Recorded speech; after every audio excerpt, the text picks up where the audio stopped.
LSU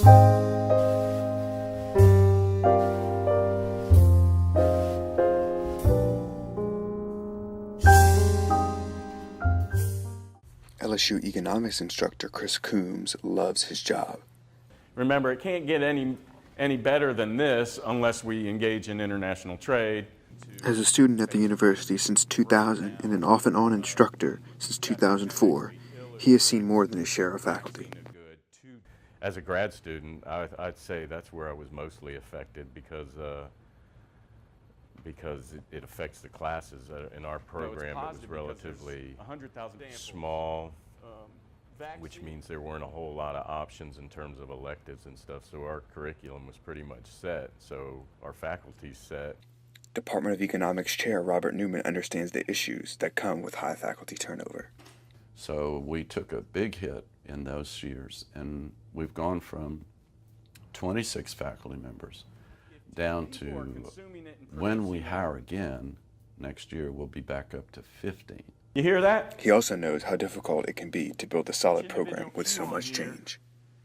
So we get a lot of turnover, which isn't healthy because you'd like to have them stay and go through the ranks, and we need to replenish our stock of full professors. We've lost a lot of faculty. That's the basic recent history of the department. Despite Newman's concerns, Coombs is optimistic for the future of the department. Some people in society, I don't know if we'll ever be able to get them back to the numbers that they were in the that market is out in the 90s, but so maybe. But technology's changed too, so we might be able to be more efficient in what we have as well. For Manship Capstone, I'm Neil Ripley.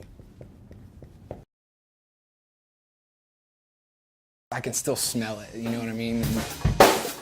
I started my first little band with a couple of friends. My dad played drums, so I was the one that played drums. And I'll never forget when we all got in the room together. We played a Green Day song terribly. I'm sure it was so bad, but we all were just kind of laughing. You know, we were just this joy of playing music together, you know what I mean? Being in a room and playing music with other people like that, especially for the first time, is a really great feeling, you know what I mean? And I've just kind of been hooked ever since. My dad's a drummer, and like I said, I've been around it my entire life. No one in my family is a football person or a sports person, so everything that I was always around had to do with music, you know what I mean? I would get greatest hit CDs and compilation CDs in my Easter basket when I was a kid, so music has kind of always been at the forefront of my attention. It was a good thing of him to buy me a quality instrument. You could tell that I wanted to take it seriously, you know what I mean? I really enjoyed playing drums. I was definitely the short guy. But Russell Brock did not let that stop him.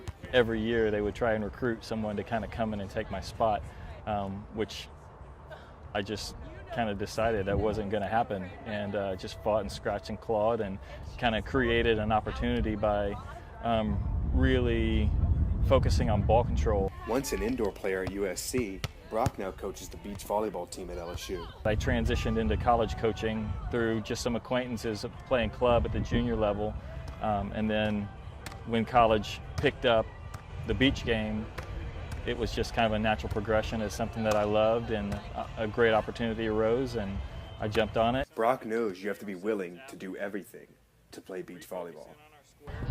There is no specialization per se on the beach game. You have to be able to pass, you have to be able to set, you have to be able to serve, you have to be able to defend. And if you can't do that, you're going to be exposed immediately. AVP player Drew Hamilton is the assistant coach to Brock and loves working with him. He's just a great guy. He's always fun to be around, and I think we work well together. He has a lot of coaching experience.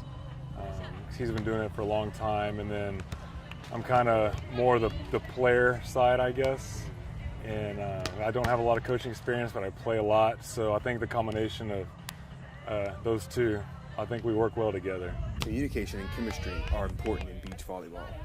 That's a really fun part of the game, is the relationship and the communication that you develop with your partner. It really is a relationship just of two people. And sometimes the team that has the best chemistry is the team that's going to kind of push through and win those tight matches.